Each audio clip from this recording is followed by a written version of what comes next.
یہ جو 1100 سال کا عرصہ ہے، اس میں پھر امام اپنے کسی نمائندے کا مخصوص اعلان کر کے اس کے ذریعے کام کیوں نہیں چلاتے؟ مولا ایک لحظے کے لیے بھی ہم سے غافل نہیں ہے. صحیح. اور یہ خود امام کا فرمان بھی ہے کہ انا غیر محملین لمراعتکم ولا ناسین لذکرکم، کہ میں نے کبھی بھی تمہیں تمہارے حال پہ نہیں چھوڑا اے شیعو، اور کبھی بھی تمہیں نہیں بھولا. اگر میں تم کو بھول جاتا یا حال پہ چھوڑ دیتا، دشمن تمہیں نیست و نابود کر دیتا. شک نہیں قبلہ، بیچ میں جو داعش کی لہر چلی تھی، جس طاقت اور جس پیسے کے ساتھ دنیا کے تمام مستکبرین نے اس لہر کو چلایا تھا، اگر امام کی نصرت نہیں ہوتی تو سمٹ جاتے. اب ہدایت کا جو انتظام ہے وہ مولا نے جو عصر غیبت الصغریٰ میں حکم دیا تھا فقہا کی طرف رجوع کا، کہ ہمارے حدیث کے راویوں کی طرف رجوع کریں، اور اس کی شرائط بھی بیان ہوئیں اور ان کو حجت قرار دیا. اس کے بعد یہ دینی مراکز جو ہیں یہ مولا کے نمائندے بن گئے. ان کے اندر تمام علوم آل محمد جو ہے ہر شکل میں وہ ہمیں مہیا ہو رہا ہے. فقہی احکام ہیں، اخلاقیات ہے، سیرت ہے، اقتصاد ہے، سیاست ہے، تاریخ ہے. ہر موضوع کے اندر فقہا نے محمد و آل محمد کی روایات اور احادیث کو پڑھ کر کتابیں لکھیں، اور ہر موضوع پر سیر حاصل بحث ہر دور میں رہی، اور اس کے اندر ہر دور میں تحقیقات بڑھیں. اور الحمدللہ مکتب ناب شیعہ جو ہے وہ غنی ہے اس اعتبار سے الحمدللہ، کہ ہمارے پاس تقریباً جو ہے لوگوں کو پیش آنے والے مسائل میں 99% جو ہے وہ ہمارے پاس جو ہے وہ جوابات ہیں.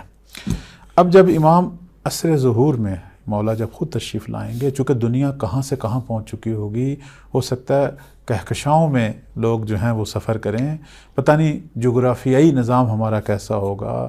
اور اس کے علاوہ جو ہے حفظان صحت کے اصول جس طرح بڑی تیزی سے بدل رہے ہیں ہر دور میں، اور یقیناً لوگوں کی فہم و عقل میں بھی بہت اضافہ ہو رہا ہے. آج کا ایک بچے کی جو فہم ہے وہ آج سے 500 سال یا 200 سال پہلے ہو سکتا ہے. ایک بوڑھا شخص جو ہے وہ اپنی زندگی میں اتنا کچھ نہیں دیکھ سکا، اور جو آج چند سال میں یا چند.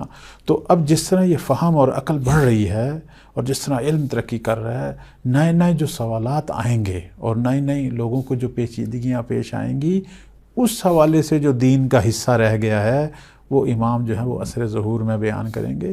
اب تک جو ہمارے پاس ہے یہ ہمارے لیے کافی ہے. اور الحمدللہ مکتب تشیع کو ایک جو امتیاز حاصل ہے دیگر اہل سنت کے یا دیگر جو مکاتب فکر ہیں، وہ یہ ہے کہ ہمارے ہاں جب بھی فقہا میں اختلاف ہوتا ہے تو وہ احادیث کی وجہ سے ہوتا ہے، لیکن وہاں جب اختلاف ہوتا ہے حدیث کے نہ ہونے کی وجہ سے ہوتا ہے. مثلا ایک موضوع ایک سوال آ گیا ہے، نہ قرآن میں کوئی آیت ہے نہ حدیث ہے، اب وہ کیا کرے گا؟ وہ قیاس کرے گا.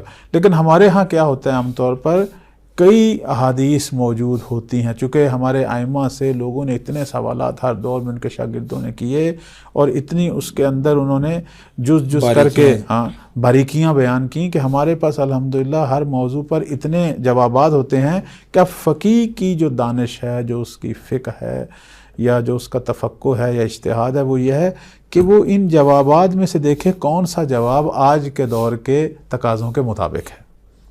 تو بہت کم ایسا اتفاق ہوتا ہے. وہ چند ایک مسائل ہیں جن میں ہم اس چیز کا شکار ہیں کہ ہمارے پاس حدیث نہیں ہے.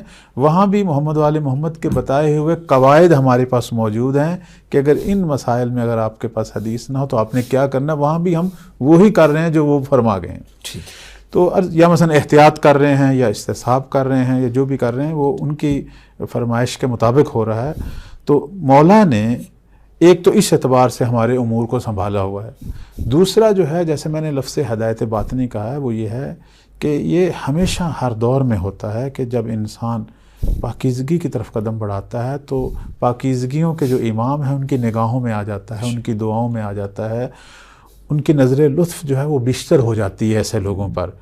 تو پھر ایسا جو شخص ہے اس کے ساتھ امام باطنی ہدایت کا سلسلہ جو ہے وہ بحال کر دیتے ہیں، یعنی اس کو بیشتر سے بیشتر رشد دیتے ہیں، بیشتر سے بیشتر اس کو راہیں دکھاتے ہیں. اس کے آگے جو رکاوٹیں ہیں وہ ہٹ جاتی ہیں. الحمدللہ وہ روحی اور فکری ہر اعتبار سے جو ہے وہ قوی ہو جاتا ہے.